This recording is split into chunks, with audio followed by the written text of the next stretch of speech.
वज़ीर आला उस्मान बुज़दार ने सियाहत के आलमी दिन पर टूरिज्म पंजाब ऐप का इफ्तिताह कर दिया। वज़ीर आला उस्मान बुज़दार ने कंप्यूटर का बटन दबाकर टूरिज्म पंजाब ऐप का आगाज़ कर दिया। वज़ीर आला उस्मान बुज़दार ने DTS सिस्टम की ऐप का भी इफ्तिताह किया है। 511 सियाहती मकामात के बारे में तमाम मालूमात पंजाब टूरिज्म ऐप के जरिए मुहैया की गई हैं। उस्मान बुज़दार ऐप के जरिए शहरी सियासत से मुतल्लिका मालूमात और खिदमत ऑनलाइन हासिल कर सकते हैं। ऐप के जरिए सियाहती मुकाम का रूट भी मालूम हो सकेगा।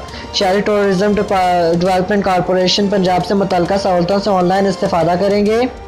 TDCP के होटलों की बुकिंग भी ऑनलाइन कराई जा सकेगी। शहरी गूगल प्ले स्टोर पर जाकर मोबाइल ऐप डाउनलोड कर सकते हैं। DTS system app tourist operator के लिए मुतारिफ कराई गई है।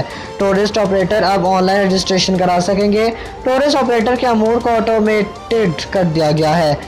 सूबे में सियाहत के फ़रोग़ के लिए जामे पॉलिसी बनाई गई है। उस्मान बुज़दार वज़ीर आज़म इमरान खान की क़यादत में पंजाब को सियाहत का बेहतरीन मरकज़ बनाएंगे।